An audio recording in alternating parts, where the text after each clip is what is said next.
Why don't more infant formula companies use organic, grass-fed whole milk instead of skim? Why don't more infant formula companies use the latest breast milk science? Why don't more infant formula companies run their own clinical trials? Why don't more infant formula companies use more of the proteins found in breast milk? Why don't more infant formula companies have their own factories instead of outsourcing their manufacturing? We wondered the same thing. So we made ByHeart, an infant formula company on a mission to get a lot closer to the most superfood on the planet, breast milk. Our patented protein blend has more of the important and most abundant proteins actually found in breast milk. We're the first and only US-made formula to use organic, grass-fed whole milk, not skim. We even conducted the largest clinical trial by a new infant formula company in a quarter century, with clinically proven benefits like easier digestion, less spit up, and softer poops versus a leading infant formula. And we make our own formula in the USA and our very own factories in Iowa, Oregon, and Pennsylvania. ByHeart, a better formula for formula. Learn more at byheart.com. This is SpaceTime Series 25, Episode 45, for broadcast on the 15th of April, 2022. Coming up on SpaceTime, Russia confirms it will end cooperation on the International Space Station, Rocket Lab launches its 112th orbital satellite, and North Korea fakes its latest missile launch. All that and more coming up on SpaceTime. Welcome to SpaceTime with Stuart Gary.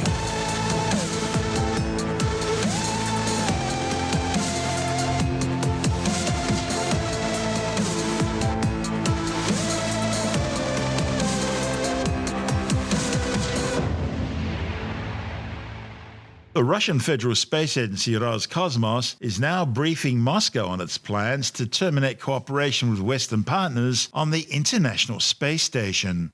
Roscosmos chief Dmitry Rogozin says he's now developed a timeline for ending space station cooperation with the American, Canadian, European and Japanese space agencies. The problem is, no one's really sure exactly what that means. The move comes in the wake of ongoing sanctions against Russia over its invasion of Ukraine and growing evidence of war crimes by Russian troops. Rogozin, who was appointed Roscosmos chief by Vladimir Putin, says he supports the invasion of Ukraine. He says Russia and the West could only have space cooperation after all sanctions against Moscow are unconditionally lifted. But exactly how Rogozin intends to end cooperation aboard the ISS is still unclear, as it takes a joint effort both in space and on the ground to keep the orbiting outpost flying. There are currently 7 crew on station, 3 Russian cosmonauts, 3 American astronauts, and 1 German-born European Space Agency astronaut. Having Russian crews leave the space station would simply see those roles taken over by the remaining crew members. Russian ground tracking and mission control functions can be taken over by the other Western partners, as could the additional supply runs to the space station currently undertaken by Progress cargo ships. Both SpaceX and Cygnus's operators have already offered to take up those runs, and a third company, Sierra Nevada, is already preparing to have their Dream Chaser spaceplane begin flights to the space station carrying cargo later this year.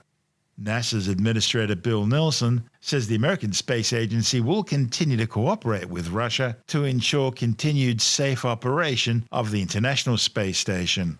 Meanwhile, the European Space Agency's chief executive Josef Aschenbacher says he would forward Moscow's call for the lifting of sanctions on the Russian space industry to the European Space Agency's member states, as these matters fall under their responsibility. In response, Roscosmos lashed out at Aschenbacher, saying that while the 28 state member bureaucracies were dealing with the issue, the International Space Station would die its natural death. This is SpaceTime. Still to come, Rocket Lab launches its 112th orbital satellite, and it's been revealed that North Korea has faked its latest missile launch. All that and more still to come on SpaceTime.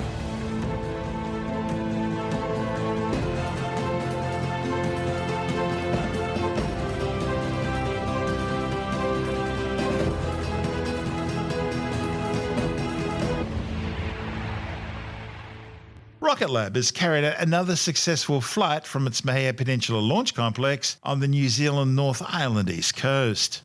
The Without Mission a Beat mission aboard an Electron rocket placed 2 more Black Sky Gen 2 Earth observation satellites into a 430 kilometre high orbit.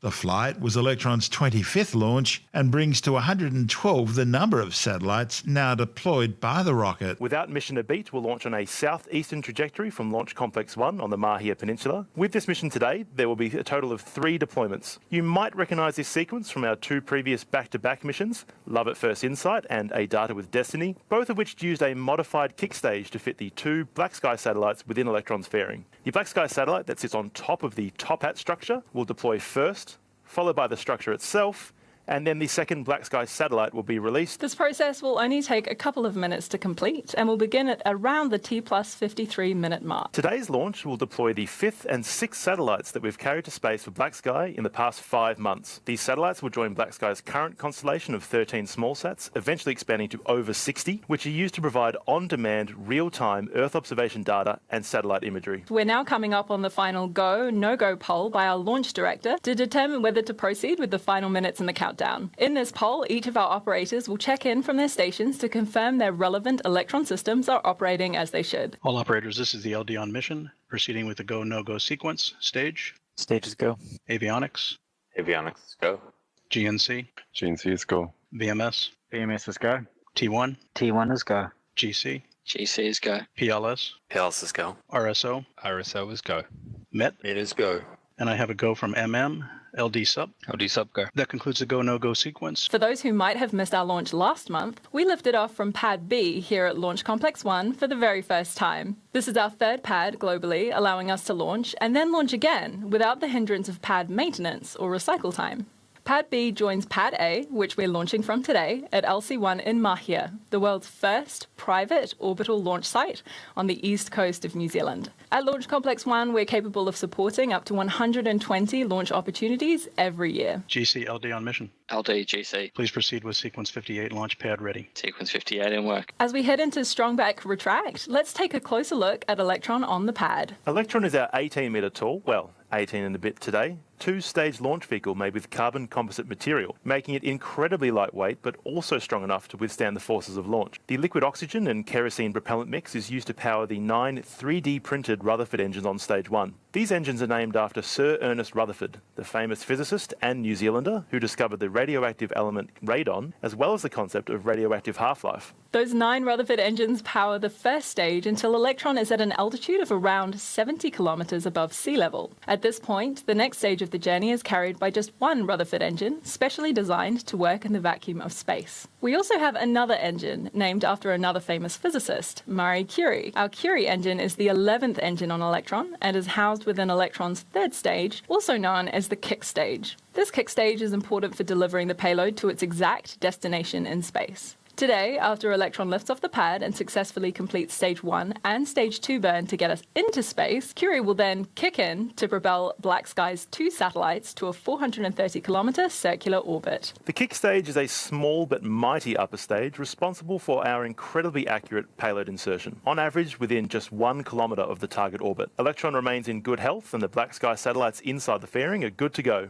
The weather remains green and the path to orbit is looking clear from Launch Complex 1 at T0. All stations, this is the LD on mission. From now on, there shall be no red flags on your critical LCCs. VMS LD on mission. Go ahead. Confirm flight computer as goes are green. Confirm as goes are green. VMS, lock auto sequence and confirm. Auto sequence is locked. All stations LD on mission. We are go for auto sequence start at T-minus 2 minutes. LD is go for launch. LD Shadow. LD Shadow go. Vehicle is on internal power. Ox load complete. Skid and recirc. AFTS is green and enabled for flight. Anti-geysering disabled. Stage 1 and Stage 2 are pressed for flight. High flow engine purge enabled. Water deluge is activated. 10, 9, 8, 7, 6, 5, 4, 3, 2, 1. We have liftoff.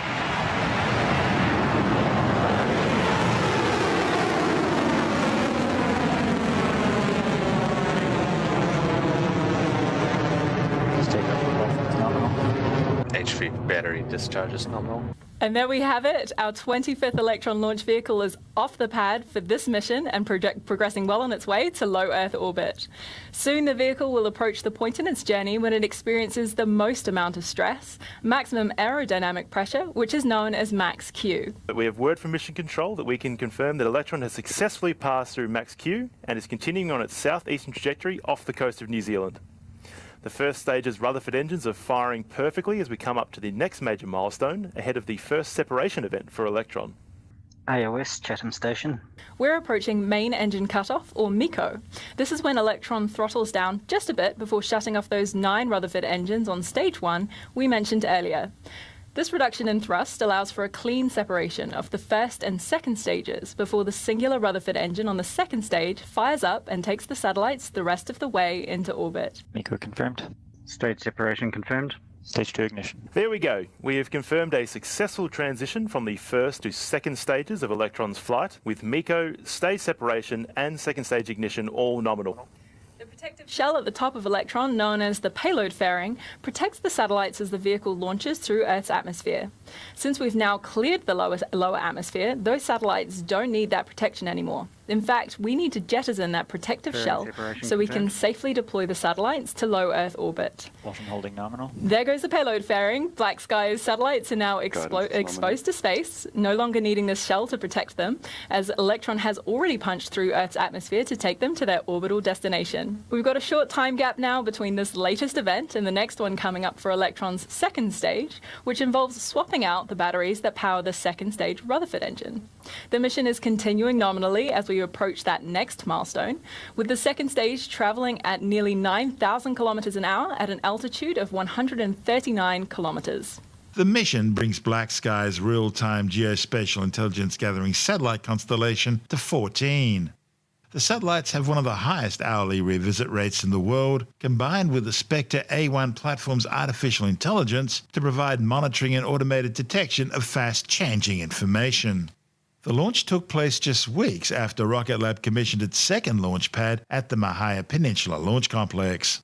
The company's also recently announced plans to construct a new, larger second-generation rocket called Neutron, which will be built at a new Rocket Lab factory at the Wallops Island Flight Facilities Complex on the Virginia mid-Atlantic coast, which is also home to Rocket Lab's new US launch pad. Having a launch pad in the United States and now 2 in New Zealand gives Rocket Lab incredible flexibility. Peter Beck is the company's CEO. What we're doing here with Pad B is essentially doubling our launch capacity. The ability to launch and our launch cadence is essentially doubled by having an additional pad. Launch Complex 1 is like no other launch site in the world. We literally started on a green field here in Mahia Peninsula, built one little pad and a small integration facility, and now we have 2 pads, a number of clean rooms, making a world-class launch facility. We created a launch complex that was capable of launching once every 72 hours to a range of inclinations, right from mid-inclination, about 30 degrees, all the way to sun-synchronous orbit, all from Launch Complex 1.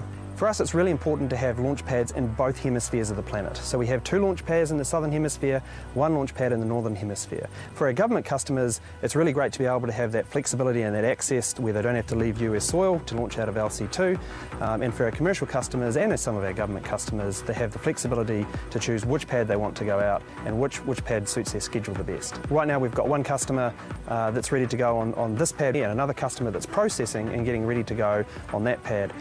So with Pad B, we took a lot of the design from our original Pad A and made some small improvements to make our operation that much more efficient. We use the same integration facility, the same rocket runway, with our final infrastructure all placed in a concrete pad no more bigger than a tennis court. LC1 really is the latest state-of-the-art launch facility.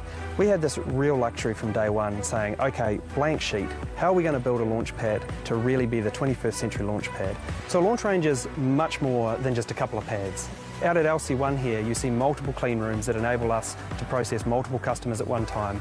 Up the top of the road there, we have range control, where we are in charge of the entire range. We don't rely on any government range, any government assets, AFTS systems, tracking dishes, everything. It's all owned and controlled by Rocket Lab. Having Pad B really means we can eliminate pad recycle time, which enables us to just do launch after launch and just pace them one after the other.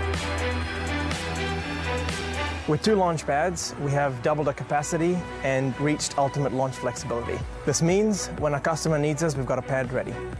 From LC1, we've flown over 100 satellites to date, all supporting everything from climate science through to international logistics, maritime surveillance, and soon we look forward to launching to the moon and beyond. This is SpaceTime. Still to come, news that North Korea's faked its latest missile launch, and later in the science report, news of another mass bleaching event on the Great Barrier Reef. All that and more still to come on SpaceTime.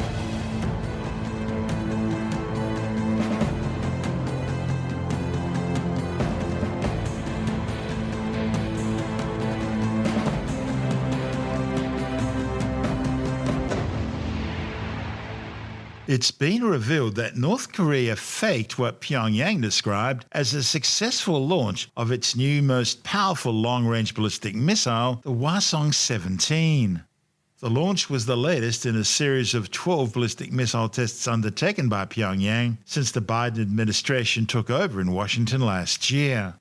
North Korea's official Korean Central News Agency claimed the March 24th launch of the Hwasong-17 was designed to test components of a new reconnaissance satellite at operational altitudes. North Korea reported the Hwasong-17 flew some 1,090 kilometers, reaching a maximum altitude of 6,248.5 kilometers and hitting its target in the Sea of Japan. What they were actually trying to do was test the second stage performance of the Hwasong-17. The problem is the March 24 flight was a spectacular failure, with the missile exploding in mid-air in the skies above Pyongyang, where the whole city saw it. The flight was meant to be the centerpiece of celebrations ahead of the April 15th anniversary of the birth of North Korea's founding father, dear leader Kim Il-sung. But the missile's dramatic failure was seen by so many people, Pyongyang needed to do something to shore up citizen loyalty. So they faked it. In the great traditions of the movie Don't Look Up, Pyongyang released a special Top Gun-style promotional video full of dramatic music and lots of quick cuts and takeouts, showing North Korean leader Kim Jong-un complete with leather jacket and knockoff aviator sunglasses, inspecting the missile, doing a dramatic slow-mo walk as the missile hangar doors slowly opened, flanked by his top brass and lots of troops in combat fatigues, then personally supervising the launch, stopwatches at the ready, and a countdown complete with lots of reverb at blastoff, as the newsreader explains how the new Hwasong-17 missile will make the world tremble and shake in awe at North Korea's nuclear prowess.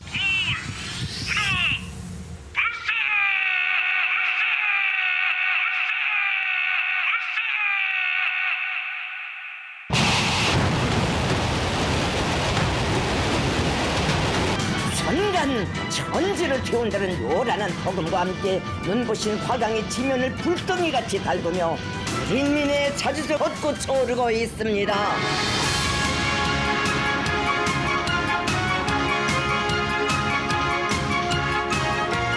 There were lots of congratulatory handshakes starring Kim Jong-un, of course.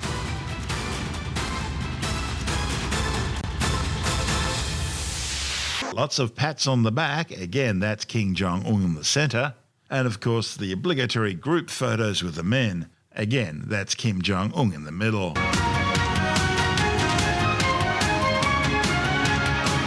Because of the rocket's failure, what you're actually seeing in a lot of the footage is the less advanced Hwasong-15, which North Korea had already tested 5 years earlier in 2017. The new Hwasong-17 wasn't displayed until a military parade in October 2020. We reported on it at the time. It was transported on what was then a giant new 11-axle transporter erector launcher vehicle. The Hwasong-17's undergone 3 tests so far. The first was on February the 26th, the second on March the 4th, and the third the ill-fated March 24th failure. So they simply cut and spliced all the vision from the earlier tests, and voila, the March 24th crash and burn never happened. Meanwhile, in the wake of the recent spate of North Korean tests, South Korea's Agency for Defense Development has successfully tested its first solid-fuel 2-stage rocket. The rocket was launched from the Taein test site, 150 kilometers southwest of Seoul, successfully sending a test payload into space. The test was designed to verify the rocket's performance, including fairing separation and upper stage attitude control features. Once operational, the new launcher will be used to deliver small surveillance and reconnaissance satellites into low Earth orbit.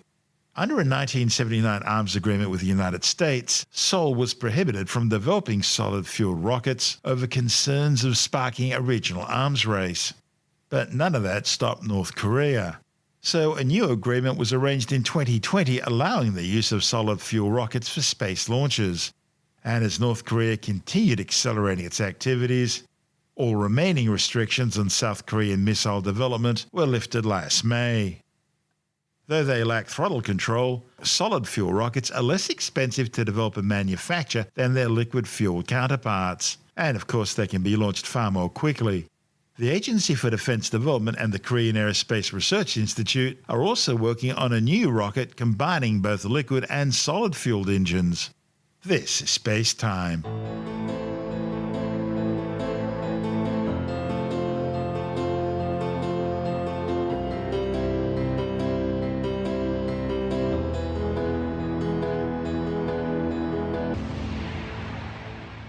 And time now to take another brief look at some of the other stories making news in science this week with a science report. The Great Barrier Reef Marine Park Authority has confirmed another mass bleaching event on the reef, the sixth of its kind and the fourth since 2016. Scientists say the coral bleaching was observed at multiple reefs in all four management areas: the far northern, Cairns Cooktown, Townsville Whitsunday and Mackay Capricorn. The findings confirm that mass bleaching events are occurring despite cooler La Niña conditions. The authority says weather patterns over the next few weeks remain critical in determining the overall extent and severity of coral bleaching across the entire marine park. Dr. Zoe Richards, leader of the Coral Conservation and Research Group at Curtin University, says this latest bleaching verifies that both the frequency and intensity of these events are dramatically increasing. Instead of once every 10 years, mass bleaching events are now occurring every 2 years.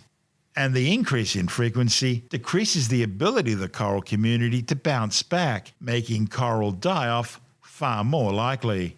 She says the most concerning part of this year's bleaching event is that it's occurring during a La Niña event.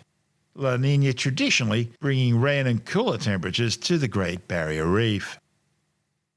A new study has found that air pollution is now shortening the lives of people by nearly 3 years on average, which puts it ahead of war, malaria, HIV/AIDS and smoking as the leading cause of shortened lifespans. The findings, reported in the journal Cardiovascular Research, looked at the effects of air pollution on 6 types of disease, including lung cancer, heart disease and chronic obstructive pulmonary disease. The authors found that cardiovascular diseases were responsible for more than 40% of the loss of life expectancy linked to air pollution. And they estimate that removing fossil fuel emissions could increase average life expectancy by just over a year. A new clinical trial has found that daily consumption of cranberries for 1 month improved cardiovascular function in healthy men. The study, reported in the journal Food and Function, included 45 healthy males who either consumed 9 grams of cranberry powder, that's the equivalent of 100 grams of fresh cranberries per day, or a placebo for a period of 1 month. Those consuming cranberries showed a significant improvement in flow-mediated dilation, which signals improvement in heart and blood vessel function and is considered a sensitive biomarker of cardiovascular disease risk by measuring how blood vessels widen when blood flow increases. The authors say the increases in polyphenols and metabolites in the bloodstream and the related improvements in flow-mediated dilation after cranberry consumption emphasize the important role cranberries may play in cardiovascular disease prevention. However, it's worth pointing out that while the study was peer-reviewed, it was nevertheless supported by the Cranberry Institute. It's been revealed that the Indian government is behind a growing push to encourage the use of traditional Indian medicines on a more global scale. Tim Mendham from Australian Skeptics says the controversial move comes despite there being very little scientific evidence showing they work. Yeah, the Indian Ministry of, and wait for this, Ayurveda, Yoga, Naturopathy, Unani, Siddha, Soa Rigpa and Homeopathy is pushing traditional Indian medicine, which is often Ayurveda or Ayurvedic medicine, not just around through India, etc., but it's also trying to push it into other countries. This is similar to what's happening with the Chinese government, is pushing traditional Chinese medicine, and it's definitely promoting it for other countries, etc., to try and increase the following for it. Now, this might be on commercial basis or it might be on altruistic basis, but the trouble is with both of them, there's a lot of areas which are very dodgy. Ayurveda itself is this sort of very similar to traditional Chinese medicine. It's herbal, all sorts of treatments, involves a lot of other areas such as yoga, and some areas of yoga more spiritual than actual exercise. Naturopathy is got a lot of junk in there, a lot of the basis for it about the energies, etc., the spirit that's within us all. And of course, homeopathy on the end of that is just pure junk, basically. So there's a lot of stuff there that's being officially pushed out by the Indian Ministry of this. So the Indian government is actually promoting this, including to have universities set up to actually teach this stuff. A lot of the true scientific community within India is objecting to it, and that receives a lot of pushback from the government and, of course, from the practitioners who make a living out of it. So it is an interesting idea that the Indian government is pushing this out. I dare say would have a lot of support from the practitioners of these things. They see it as a growing market. Certainly that is the case with the traditional Chinese medicine, and that's equally has a lot of very strange things in it. It is being officially, formally pushed out into other countries. When Indian and Chinese governments do that sort of thing, is that a sign of entrenched corruption within that government?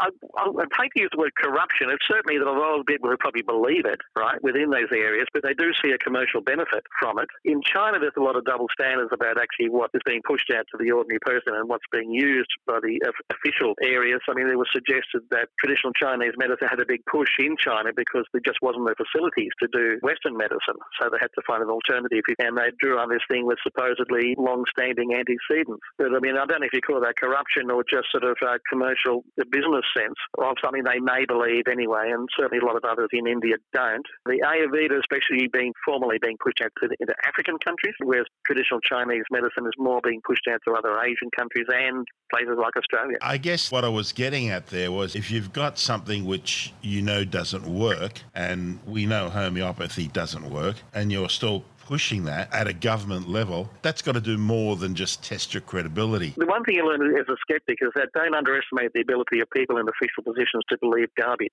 Bureaucrats and politicians. It's not just bureaucrats. You find academics and things always supporting these things. You can always find an academic somewhere to support the craziest theory. And then, of course, it shows it has scientific evidence for it. You mean like geologists claiming climate change isn't real? Yeah, that's right. Yeah, people stepping outside of their areas often. Hello, Ian, if you're listening. I mean, we run stories about, the syndrome is called Nobel rot, which is when scientists who win Nobel Prizes for a particular excellent bit of work in their past suddenly go into other areas, and they figure that because they won a Nobel Prize, they were always right. And yet they're supporting some very, very strange things. And you look in our magazine, and we've got examples of this covering some of the most famous scientists who might be going into other areas. Same thing probably happened with Ayurveda, same thing happened with traditional Chinese medicine, but certainly there is the more cynical side of it as well, that we're pushing a business that is a big business. In India, actually, they get very nasty if you start criticising. Is that right? Oh, yeah. It gets definitely a bit of, you get threatened, certainly, by the industry. As well as you probably get... Is there a strong religious undertone to all this? Yes, there would be. I mean, there is in yoga for a start, right? I mean, it's a lot of spiritualism in there rather than just, it's a good way of exercising and meditating, but there's a lot more to it. The same for naturopathy. There's basically a big spiritual side to that, underpinnings, and, I don't think traditional Chinese medicine has so much waving of wands over things, and it's just garbage treatment for a start. That's Tim Mendham from Australian Skeptics.